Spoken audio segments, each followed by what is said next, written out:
नमस्कार साथियों, स्वागत है आप सभी का आपके अपने चैनल एमजेटी एजुकेशन में। आज साथियों हम लोग बहुत ही महत्वपूर्ण मुद्दे पर आपके साथ चर्चा करने वाले हैं इस सेशन में। आज हम लोग बात करेंगे हिंदी को राष्ट्रभाषा के रूप में स्वीकार करना चाहिए या नहीं चाहिए, यानी हिंदी को राष्ट्रभाषा का दर्जा कब दिया जाएगा या राष्ट्रभाषा और राजभाषा में क्या अंतर है, इन सभी बिंदुओं पर आज हम चर्चा करेंगे। अभी हाल ही में अमित शाह गृह मंत्री हैं, उनका एक स्टेटमेंट आया है। उनका स्टेटमेंट आप देख सकते हैं, द इंडियन एक्सप्रेस का है। People from different states should speak in Hindi not English, Amit Shah का है।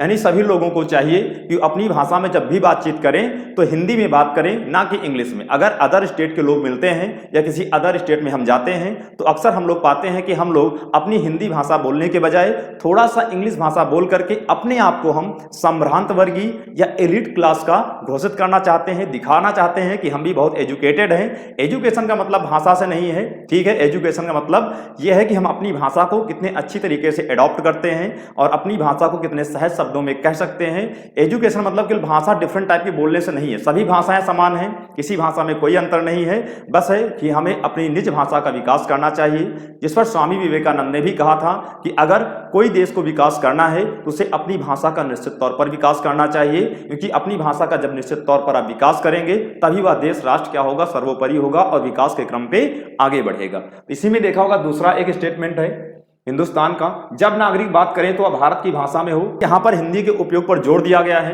कई लोगों ने इसका गलत मतलब निकालना शुरू कर दिया है, अनुमान लगाना शुरू कर दिया है। उनका कहना है कि अब देश को क्या हिंदू राष्ट्र बनाया जाएगा, हिंदी भाषा से हिंदू राष्ट्र से कोई लेना देना नहीं है, हम एक पंथ निरपेक्ष और सेकुलर स्टेट हैं। यह उल्लेख हमारे संविधान में किया गया है, इसमें कोई दो राय नहीं है। बस हिंदी हमारी भाषा है, इसे जोर देना चाहिए या इसके विकास के लिए हमें हर संभव प्रयास करना चाहिए। तो आइए यहाँ पर देखते हैं कि राजभाषा का शाब्दिक अर्थ क्या होता है, यानी कि ऑफिशियल लैंग्वेज। राजकाज की जो भाषा है, संविधान में राजभाषा और राजभाषाओं का शब्द का ही प्रयोग किया गया है। संविधान में हमारे कहीं पर भी राष्ट्रभाषा का उल्लेख नहीं किया गया है। आप देखेंगे राष्ट्रभाषा का उल्लेख नहीं है, यहाँ पर लिखा गया है।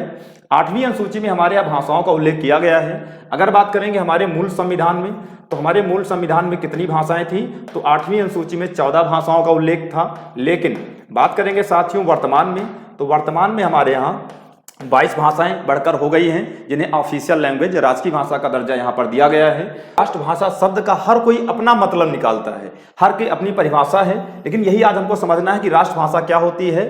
और कहीं भी इसकी आधिकारिक परिभाषा बिल्कुल नहीं दी गई है, लेकिन इसे हम समझने का प्रयास करते हैं। राजभाषा जहां एक संवैधानिक भाषा है, जहां एक सीमित भाषा होती है, वही राष्ट्रभाषा एक संवैधानिक भाषा नहीं है। यानी लोग अपनी इच्छा के अनुसार राष्ट्रभाषा का प्रयोग कर सकते हैं। राष्ट्रभाषा का क्षेत्र सीमित नहीं होता है, क्योंकि राजभाषा जो होती है वह किसी देश के अंतर्गत सीमा में बंधी होती है, क्योंकि जिस देश की राजभाषा होगी उसी देश की सीमा के अंदर उसका प्रयोग किया जाएगा। लेकिन मान लो हमारे देश की राष्ट्रभाषा हिंदी हो जाए तो हम कोई जरूरी नहीं यहीं पर प्रयोग करेंगे। हम अमेरिका में जाते हैं, हमारे अपने लोग मिलते हैं तो हम उन्हें हिंदी में बात करेंगे, यानी कि अपनी राष्ट्रभाषा में बात करेंगे, क्योंकि राष्ट्रभाषा का मतलब होता है कि आपके अंदर राष्ट्र के प्रति लॉयल्टी है कि नहीं है, निष्ठा है कि नहीं है। तो इस प्रकार से इस शब्द को हम यहाँ डिफाइन कर सकते हैं। यानी ये जहां राजभाषा एक सीमा में बंधी होती है, वही राष्ट्रभाषा एक सीमाओं से परे होती है। राजभाषा जहां एक प्रशासन की भाषा होती है, जबकि राष्ट्रभाषा क्या है, जनता की भाषा मानी जाती है। जनता अपने बोलचाल के लिए, अपनी सुविधा के लिए अपनी राष्ट्रभाषा में बात करते हैं। जबकि यहां पर देखेंगे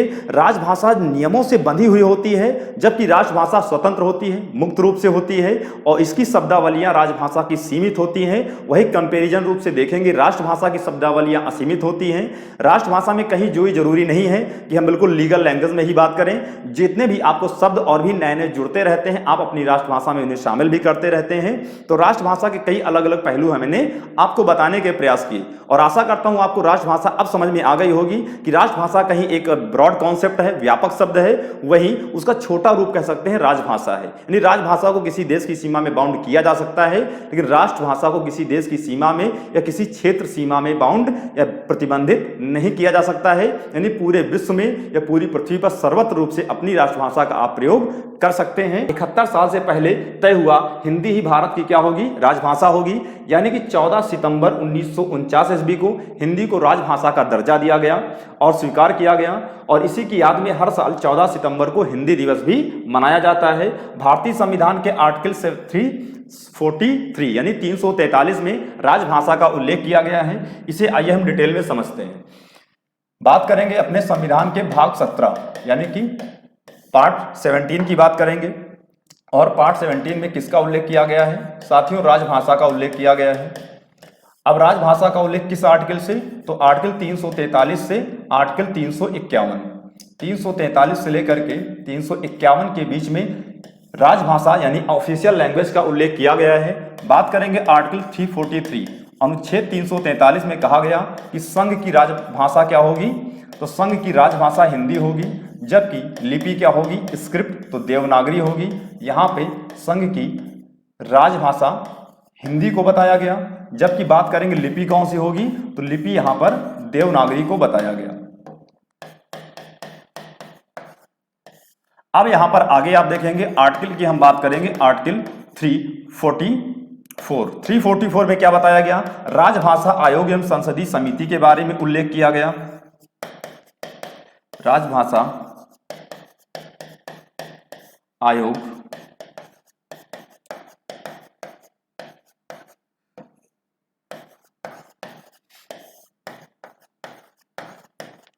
राजभाषा आयोग एवं संसदीय समिति के बारे में भी यहां पर उल्लेख किया गया और बताया गया।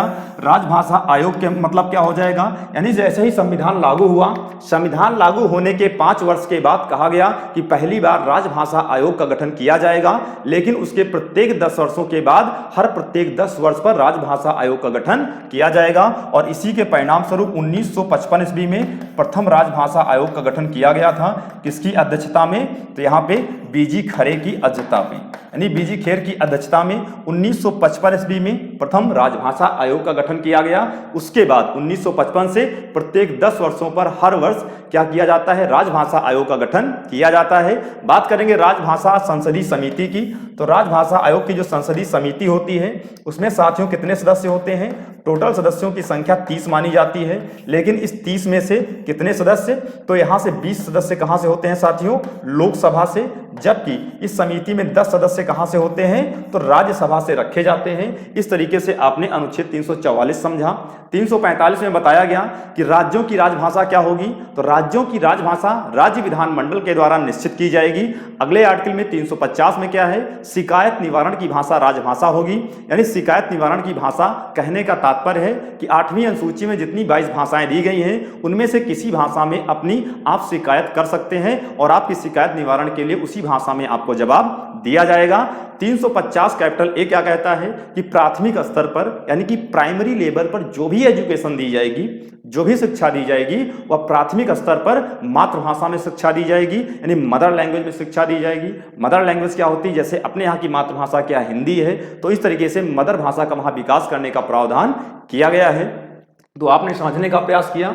अब बात करते हैं अखिल भारतीय राजभाषा, जो कि अखिल भारतीय राजभाषा सम्मेलन अभी हाल ही में किया गया था। 13 एवं 14 नवंबर 2021 को आयोजित किया गया और यहाँ पर जोर देने का प्रयास किया गया कि अब देश की भाषा समय आ गया है कि राष्ट्रभाषा को भी यहाँ पर प्रमोट किया जाए। जब भी हम आपस में कहीं मिले तो किसी दूसरी भाषा में बातचीत करने के बजाय अपनी भाषा का विकास करें। निज भाषा के विकास करने से ही एक अच्छे और सभ्य राष्ट्र का निर्माण होगा और अच्छे राष्ट्र के निर्माण के लिए हम सब की जिम्मेवारी बनती है कि हम कहीं भी जाएं तो अपने आप को संभ्रांत दिखावे के चक्कर में अपनी भाषा को इग्नोर न करें, अपनी राष्ट्रभाषा में बात करके उसे और बढ़ावा देने का प्रयास करें और यह भी दिखाएं कि हम राष्ट्र के नागरिक हैं, देश के नागरिक हैं, हमारी राष्ट्र में क्या है निष्ठा है, हमें अपनी भाषा बोलने में कोई शर्म कोई हिचक नहीं होनी चाहिए। इसमें आप लोगों की क्या राय है? आप लोग भी अपनी राय दीजिएगा।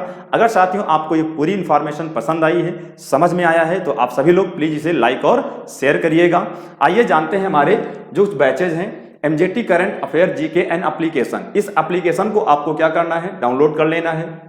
उसके बाद यहां पर ओपन करेंगे। ओपन करने के बाद RRB, NTPC, CBT, GK and GS current affair special batches बहुत सारे अवेलेबल होंगे। वीडियो कोर्स है, मॉक टेस्ट है, फ्री वीडियो है, फ्री पीडीएफ सब कुछ अवेलेबल होती है। बेस्ट ई बुक है, फ्री क्विजेस और बहुत सारा स्टडी मटेरियल है जो आप यहाँ पे देख सकते हैं। इसके बाद आप देखेंगे जैसे ही एप्लीकेशन ओपन करने के बाद आपको एनटीपीसी जीएस स्पेशल बैच सामान्य ज्ञान, सफलता तक बैच, सामान्य हिंदी, ग्रामीण परिवेश और अर्थव्यवस्था, इंडियन इकोनॉमी, जो मेरे द्वारा यानी विपेन सर के द्वारा बहुत ही अच्छे ढंग से पढ़ाई गई है। आप जाकर के बैच को परचेज कर सकते हैं और अपने सुनहरे भविष्य का निर्माण कर सकते हैं। और यहाँ पर बहुत सारे स्टडी मटेरियल दिया गया फीचर है, फ्री पीडीएफ, क्विज, ई book, video courses, study material आपको अवेलेबल होंगे। तो चलिए साथियों, आज फिलहाल इतना ही, आगे फिर मुलाकात होगी। Okay, thank you so much. जय हिंद, जय भारत।